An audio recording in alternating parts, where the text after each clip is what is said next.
বিসমিল্লাহির রহমানির রহিম। আসসালামু আলাইকুম। নিডলওয়ার্কের পক্ষ থেকে সবাইকে স্বাগতম। বন্ধুরা, আজকে আমি শেয়ার করব খুব সুন্দর একটি বেবি ফ্রক। আশা করি শেষ পর্যন্ত মনোযোগ সহকারে ভিডিওটি দেখলে খুব সহজে আপনি তৈরি করতে পারবেন এই সুন্দর ফ্রকটি। তো আমি এখানে 2 টুকরো কাপড় নিলাম। এই কাপড়টির লম্বায় আমি 15 ইঞ্চি নিচ্ছি। এরপর আমি নিচের দিকে চওড়াটা আমি 9 ইঞ্চি দিছি। তো এই কাপড়গুলো দিয়ে আমি হাফ বডি তৈরি করব এই যে ফ্রকের। তো ভালো করে আমি কাপড়টিকে এই যে বসিয়ে নিলাম। বসিয়ে নেওয়ার পরে আমি 2টা ভাঁজ করে টোটাল আমি 4 ভাঁজ করে দিছি। এখন আমি গলার চওড়াটি কাটবো। গলার চওড়া আমি 2 ইঞ্চি দিছি। এরপর আমি কাঁধের জন্য 2 ইঞ্চি দিছি। টোটাল আমি 4 ইঞ্চি দিছি। ঠিক আছে, তো আমি দেখিয়ে দিচ্ছি এই যে 4 ইঞ্চি। এরপর আমি পিছনে গলার জন্য 1 ইঞ্চিতে একটা দাগ কাটলাম, আর সামনে গলার জন্য আমি 3 ইঞ্চিতে একটা দাগ কাটলাম। তো এদিক থেকেও আমি 2 ইঞ্চিতে দাগটি মিলিয়ে দিছি। মিলিয়ে দেওয়ার পরে আমি গোল গলার শেপ করে রাউন্ড করে দিছি।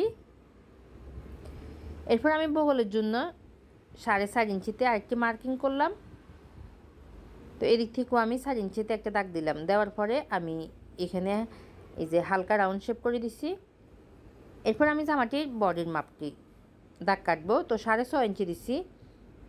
আমার বডিতে কিন্তু 26 ইঞ্চি। তো 26-এর 4 ভাগের 1 ভাগ হলো 6 ইঞ্চি। এরপর আমি নিচের দিকে 12 ইঞ্চি দিছি, অর্থাৎ 6 ইঞ্চি দিছি। টোটাল আমি 24 ইঞ্চি দিছি। 24-এর 4 ভাগের 1 ভাগ হলো 6। তো আমি হাফ বডির এই যে লম্বাটা 8 ইঞ্চি দিছি। ঠিক আছে, এরপর এই যে বাঁকা কিছু কাপড় ছিল এগুলো আমি কেটে নিচ্ছি। তো এইদিকে কিন্তু হালকা এই যে রাউন্ড করে দিতে হবে যেন কর্নারগুলো ঝুলে না পড়ে থাকে। এখন আমি দাগ অনুসারে কিন্তু পুরো এই যে জামার হাফ বডিতে কাটিং করে নিচ্ছি। তো এখানেও এই যে হালকা নিচের দিকে ডাউন করে দিলাম। দেওয়ার পর আমি পিছনের গলাটি পুরোটাই কেটে নিচ্ছি, 2টা পার্ট একসাথে। এরপর আমি পিছনের এই যে পার্টটি সরিয়ে ফেললাম। সরিয়ে নেওয়ার পরে আমি সামনের পার্টটি কাটিং করে নিব।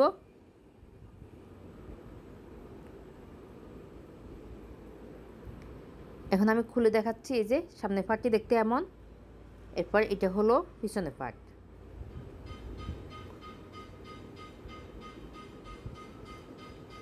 তো এরপর আমি এখানে একটা কাপড় নিলাম। এটা কিন্তু আমার এই যে সালোয়ার থেকে কিছু বেঁচে যাওয়া কাপড়। আমি পুরো জামাটি তৈরি করব। জামা এবং সালোয়ার থেকে আমার কিছু কাপড় বেঁচেছিল, ওই কাপড়গুলো দিয়ে কিন্তু আমি তৈরি করব এই জামাটি। চাইলে আপনারাও এরকম বেঁচে যাওয়া কাপড় দিয়ে তৈরি করে নিতে পারবেন এই সুন্দর জামাটি। তো আমি এই যে পিছনের গলাটি বসালাম। বসিয়ে নেওয়ার পরে আমি এই যে দাগ দিয়ে দিছি এই যে পিছনের গলাটি মেপে। তারপর এখন আমি দাগ অনুসারে কাটিং করে নিচ্ছি। অর্থাৎ এটা কিন্তু পিছনে 40 গলা। ঠিক আছে, 40 জন্য আমি কাপড় কেটে নিলাম। তো আমি কিভাবে সেলাই করবেন আমি দেখিয়ে দিচ্ছি। এভাবে করে বসাবেন। বসিয়ে নেওয়ার পরে এখানে একটা সেলাই দিয়ে দিবেন। তো এরপর আমি এই যে সামনের ফাটটি একই নিয়মে এই পট্টি কাপড়টি এই যে কাটিং করে নিব। তো আমি খুলে দেখিয়ে দিচ্ছি ঠিক এভাবে ভালো করে বসাতে হবে কাপড়টিকে, যেন বাঁকা না হয়ে যায়। তো আমি সক দিয়ে এই যে দাগ টেনে দিছি। দেওয়ার পরে আমি এখানে বাড়তি আরও 1 ইঞ্চির মতো কাপড় বেশি নিচ্ছি। ঠিক আছে, এখন আমি দাগ অনুসারে কাটিং করে নিচ্ছি।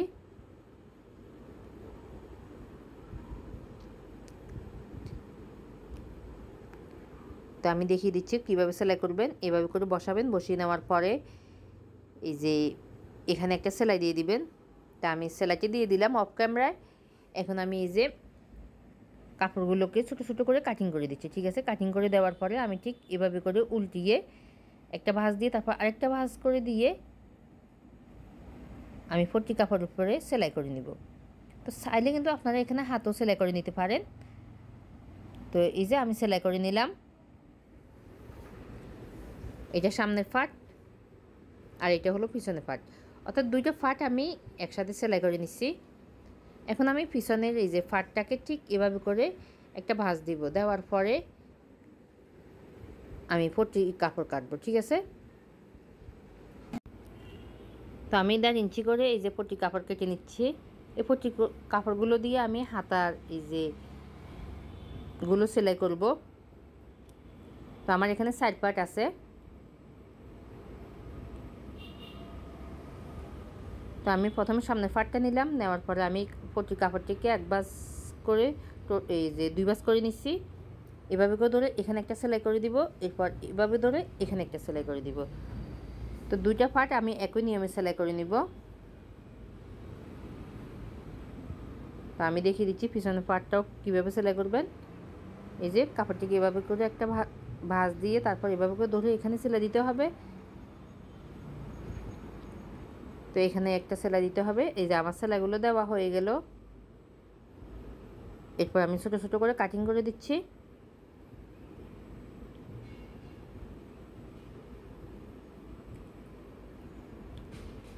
এখন আমি এই যে পট্টি কাপড়টিকে উল্টো সাইডে নিয়ে যাব, ঠিক আছে। তো এভাবে করে ধরে এখানে একটা সেলাই দিয়ে দিতে হবে।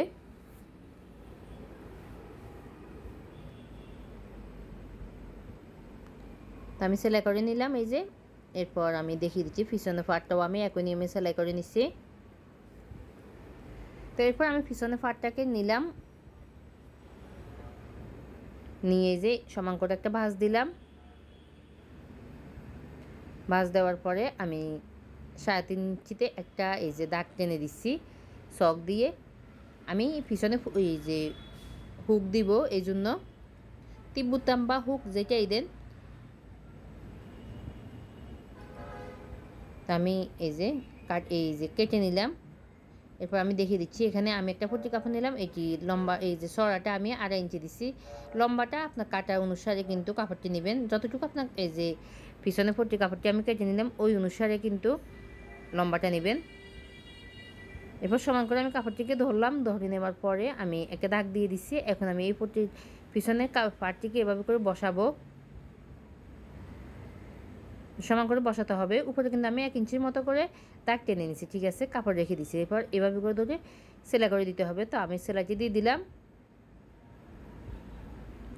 দেওয়ার পরে এখন আমি এই যে কেটে নিব, কাপড়টি মাঝ বরাবর আমি কেটে নিব।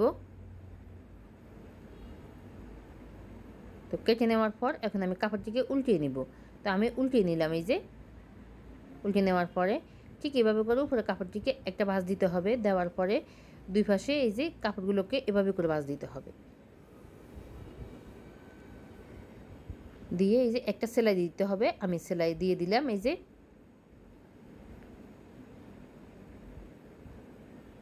তো দুইটা পার্ট আমার রেডি। এখন আমি এই যে কাঁধ সেলাই করব। তো কাঁধও আমি সেলাই করে নিচ্ছি অফ ক্যামেরা। এরপর আমি এখানে 4 টুকরো কাপড় নিচ্ছি। আমার কাপড়গুলো কাটা, ছোটো ছোটো কাপড়, আমি এগুলোকে জোড়া দিব, তারপর বড় করব। তো আমি দেখিয়ে দিচ্ছি চওড়াটা আমি 2.5 ইঞ্চি দিছি, ঠিক আছে।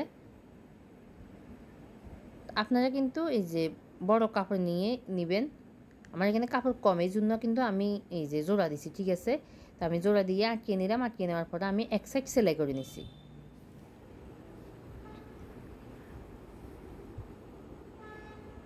তো এই দুইটা পাড়ের যে আমি দুই দিকের আবার সাইডটাও সেলাই করে নিচ্ছি। একই নিয়মে আমি এই পার্টটাও সেলাই করে দিচ্ছি। তো এখন আমি দেখিয়ে দিচ্ছি কতটুকু নেবেন কুচির কাপড়। এই যে আমার এখানে কাপড় কম, এই জন্য আমি এই যে 23 ইঞ্চি নিচ্ছি। আপনারা কিন্তু 23-এর ডাবল অর্থাৎ এর থেকে বেশি করে নেবেন, তাহলে কুচিগুলো অনেক বেশি হবে, তাহলে জামাটি দেখতে ভালো লাগবে। তো আমার এখানে কাপড় কম, কুচিও কম হয়েছে। তো আমি প্রথমে এই যে জামার কাপড়টিকে একটা ভাঁজ দিলাম। দেওয়ার পরে আমি চক দিয়ে এই যে লম্বা করে একটা দাগ টেনে দিচ্ছি। এরপর 1 ইঞ্চির মতো আমি কাপড় নিচে রেখে দিচ্ছি, ঠিক আছে। এরপর এদিকেও একটা ভাঁজ দিলাম, দিয়ে আমি এই যে ভাঁজের উপরে একটা দাগ দিছি। তো এখানেও আমি 1 ইঞ্চির মতো নিচে কাপড় রেখে দিচ্ছি। এখানে কিন্তু 1 ইঞ্চি আছে, এই যে আমি দেখিয়ে দিচ্ছি। এখানে নিচে আমি কুচি দিব না, এখানে এই যে নিচের পরে যে কুচিগুলো হবে ওইগুলো দিব, এই জন্য আমি 1 ইঞ্চির মতো কাপড় রেখে দিচ্ছি। তো সেলাইয়ের কাপড়টি ঠিক আমার দিকে থাকবে, আর এই যে সাইডে আমি সেলাই করি না ওই সাইডটাও এই যে অপোজিট সাইডে থাকবে। তো একটা একটা করে আমি কুচি দিয়ে দিব। তো এই যে এখানে কিন্তু আপনাকে দেখে বুঝে নিতে হবে এটা আমি কীভাবে দিচ্ছি। তো আমি এই যে সেলাই করে নিলাম, ঠিক আছে। এরপর কুচির কাপড়গুলোকে হাতার দিকে এই যে এভাবে করে দিয়ে দিতে হবে। দিয়ে দেওয়ার পরে উপরে একটা সাপ সেলাই দিতে হবে। তো আমি সাপ সেলাইটি দিয়ে দিছি। দেওয়ার পরে আমি এই যে জামার কাপড়টিকে ঠিক এভাবে করে ধরলাম। তো এরপর আমি নিচে কুচি দিব, এই জন্য এখানে আমি 2টা কাপড় নিছি।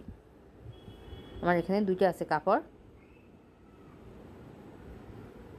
তো আমি লম্বাটা এই যে দেখিয়ে দিচ্ছি কতটুকু দিবেন। 23 ইঞ্চি আছে আমার এখানে, এরপর এখানে আছে 10 ইঞ্চি।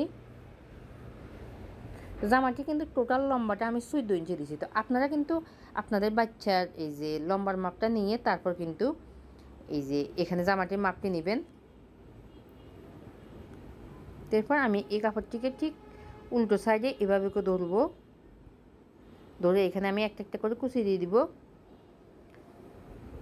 তো আপনারা কিন্তু এই যে নিয়মটা ফলো করে সব এই যে বয়সে বাচ্চার জন্য এই জামাটি তৈরি করে নিতে পারেন। তো আমি সেলাই এই যে করে নিছি কুচিগুলো। এখন আমি কাপড়টিকে উল্টে নিব এভাবে করে। তো একই নিয়মে আমি এই যে পিছনে পাটটাও সেলাই করে নিছি, ঠিক আছে। এরপর এই যে আমি এভাবে করে ভাঁজ দিব। তো তার আগে কিন্তু আমি এই যে ফিতে দিব, এই জন্য দুটো কাপড় নিলাম। তো চড়া আমি এই যে 4 ইঞ্চি দিছি। এরপর কাপড়টিকে এই যে একটা ভাঁজ দিলাম, দিয়ে আমি কর্নারটি এই যে এভাবে দাগ টেনে দিছি। তো উপরে দিব, একটু কমাই দিব আমি। এখন আমি দাগ অনুসারে কাটিং করে নিব। তো আমি খুলে দেখিয়ে দিচ্ছি, এই যে এরকম হবে। তো প্রথমে কাপড়টিকে এভাবে একটা ভাঁজ দিয়ে এভাবে করে সেলাই নিতে হবে, ঠিক আছে। তো এই যে আমি সেলাই করে নিলাম। এরপর কাপড়টিকে কিন্তু উল্টিয়ে নিতে হবে। তো এর জন্য আমি এখানে এই যে একটা তা আমি উল্টিয়ে নিচ্ছি এই যে। তারপর আমি আয়রন করে নিছি। তো এখন আমি এই যে জামার কাপড়টি নিলাম, অর্থাৎ জামাটি নিলাম, নেওয়ার পরে আমি সাইড সেলাই করব। তো তার আগে আমি ফিতা এই যে দিয়ে দিব। ফিতে দেওয়ার আগে কিন্তু আপনারা এই যে বডির মাপটা নেবেন। প্রথমে এই যে আপনার বাচ্চার বডি যা হবে তাই দিবেন। এখানে আমি এই যে 26 ইঞ্চি দিছি। তো 26-এর অর্ধেক কিন্তু 13 ইঞ্চি। 13 ইঞ্চিতে আমি এই যে দাগ টেনে দিলাম। এরপর নিচে আমি 24 ইঞ্চি দিছি, অর্থাৎ 2 ইঞ্চি আমি নিচে কম দিছি। তো একে দাগ দিয়ে দিলাম। এখন আমি দাগ অনুসারে সেলাই করব। তো তার আগে আমি ফিতা দিয়ে দিব।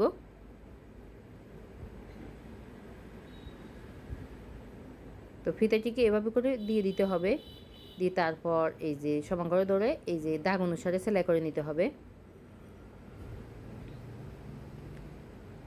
আপনারা কিন্তু আপনাদের বাচ্চার বডির মাপটা নিয়ে তারপর কিন্তু এখানে জামাটির বডির মাপ নেবেন। এরপর দুই দিকে সেলাই করার পরে নিচে কিন্তু সেলাই করতে হবে। তো এভাবে করে একটা ভাঁজ দিতে হবে, তারপর এভাবে আরেকটা ভাঁজ দিতে হবে, দিয়ে তো এই সাইডটাও সেলাই করে নিতে হবে। তো আমি এই যে সেলাই করে নিলাম, দুইটা সাইডে আমি সেলাই করে নিছি। এরপর নিচেও আমি সেলাই করে নিছি। তো তৈরি হয়ে গেল আমার এই যে খুব সুন্দর একটি বেবি ড্রেস।